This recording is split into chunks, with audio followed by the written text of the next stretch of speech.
जब कभी बैठे बिठाए मुझे आपा याद आती है तो मेरी आंखों के आगे छोटा सा बिल्लौरी दिया आ जाता है जो नीम लौ से जल रहा हो।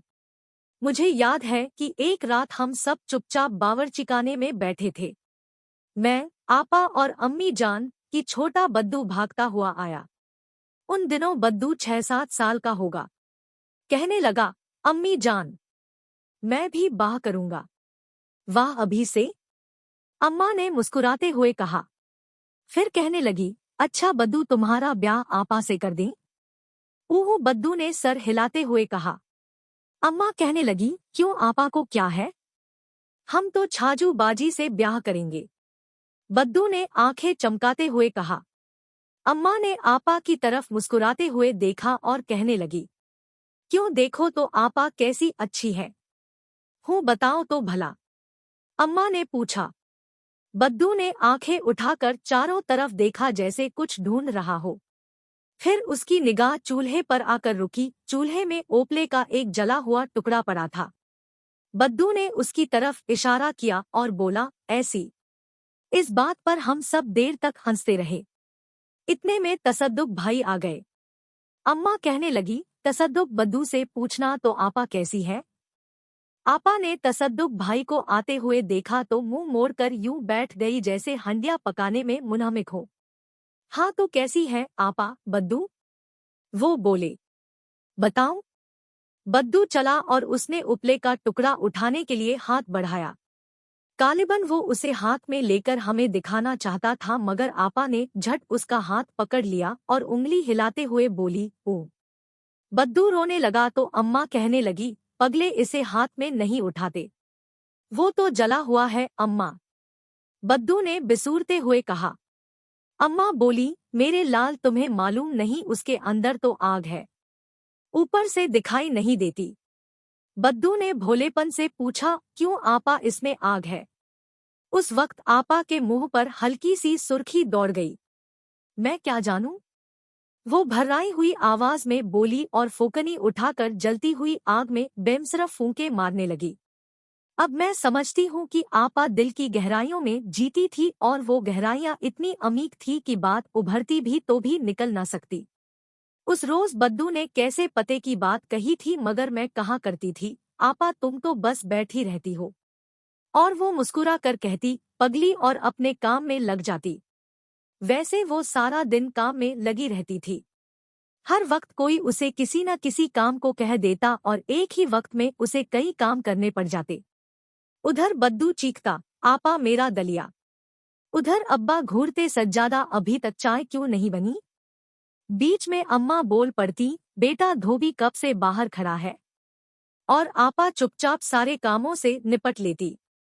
ये तो मैं खूब जानती थी, मगर इसके बावजूद जाने क्यों उसे काम करते हुए देखकर ये महसूस नहीं होता था कि वो काम कर रही है या इतना काम करती है। मुझे तो बस यही मालूम था कि वो बैठी ही रहती है और उसे इधर उधर गर्दन मोड़ने में भी उतनी देर लगती है, और चलती है तो चलती हुई मालूम नहीं होती। इसके अलावा मैंने आपा को कभी कहकहा मार कर हंसते हुए नहीं सुना था।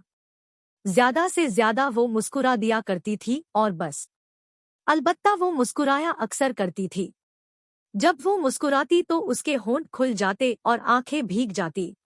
हाँ तो मैं समझती थी कि आपा चुपकी बैठी ही रहती है, जरा नहीं हिलती और बिन चले लुढ़क कर यहाँ से वहाँ पहुँच जाती है जैसे किसी ने उसे धकेल दिया हो।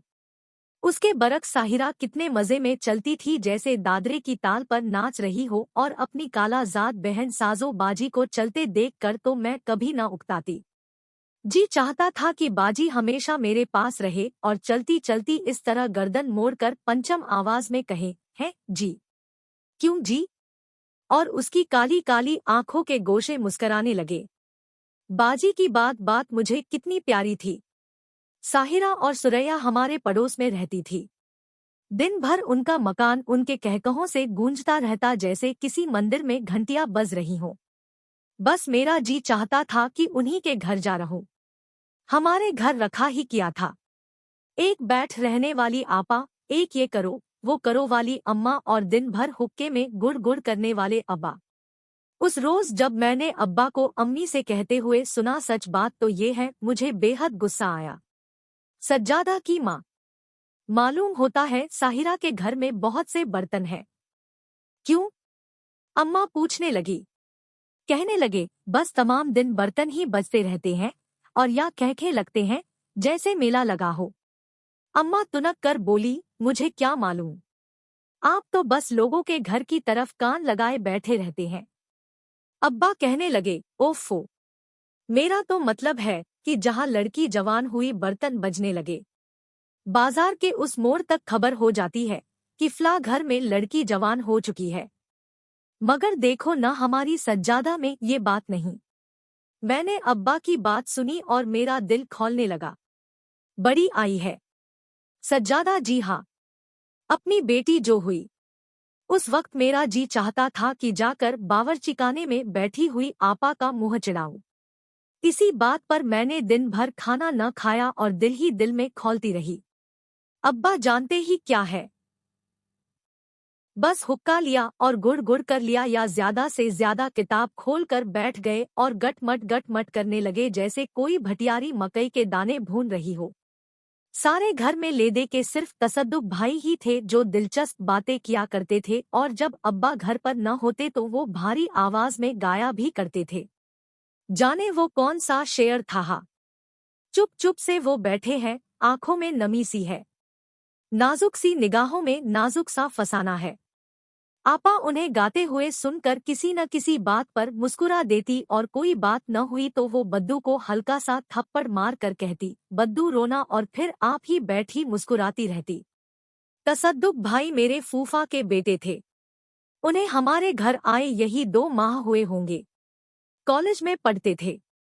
पहले तो वो बोर्डिंग में रहा करते थे, फिर एक दिन जब फूफी आई हुई थी तो बातों बातों में उनका जिक्र छिड़ गया।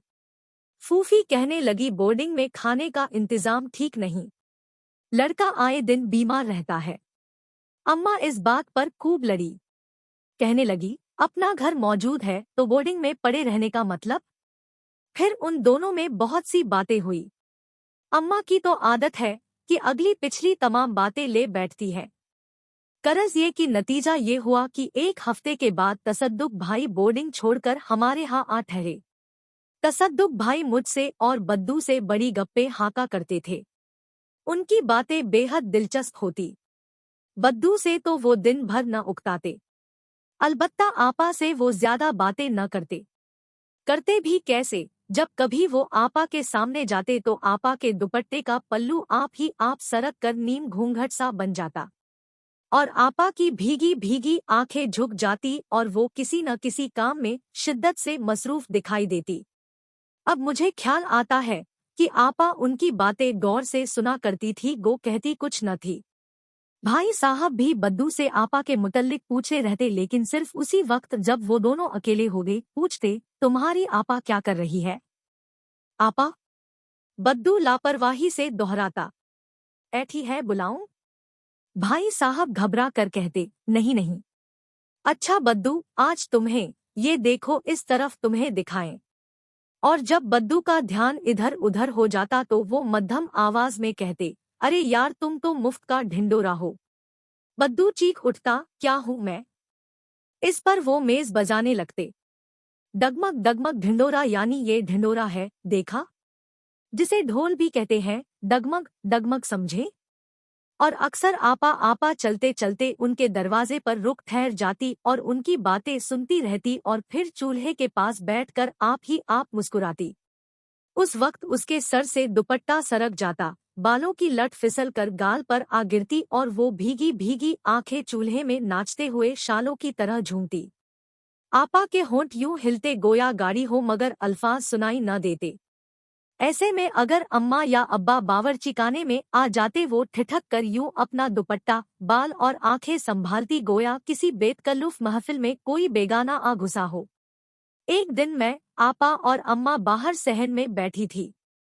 उस वक्त भाई साहब अंदर अपने कमरे में बद्दू से कह रहे थे, मेरे यार हम तो उससे ब्याह करेंगे जो हमसे अंग्रेजी में बातें कर सके, किताबें पढ़ सके, शतरंज, कैरम और चिड़िया खेल सके। चिड़िया जानते हो, वो गोल गोल परों वाला गेंद बल्ले से यूं डिज टन डिज, और सबसे जरूरी बात यह है कि हमें मजेदार खाने पकाकर खिला सके, समझे? बद्दू बोला, हम तो छाजू बाजी से ब्याह करेंगे। उम्हा, भाई साहब कहने लगे। बद्दू चीखने लगा, मैं जानता हूँ तुम आपा से ब्याह करोगे। हाँ। उस वक्त अम्मा ने मुस्कुराकर आपा की तरफ देखा, मगर आपा अपने पाँव के अंगूठे का नाखून तोड़ने में इस कदर मसरूफ थी जैसे कुछ खबर ही न हो। अंदर भाई साहिब कह रहे थे, वाह तुम्हारी आपा फिरनी पकाती है तो उसमें पूरी तरह शक्कर भी नहीं डालती, बिल्कुल फीकी। आख थू। बद्दू ने कहा, अब्बा जो कहते हैं फिरनी में कम मीठा होना चाहिए, तो वो अपने अब्बा के लिए पकाती है न, हमारे लिए तो नहीं। मैं कहूँ आपा से? बद्दू चीका।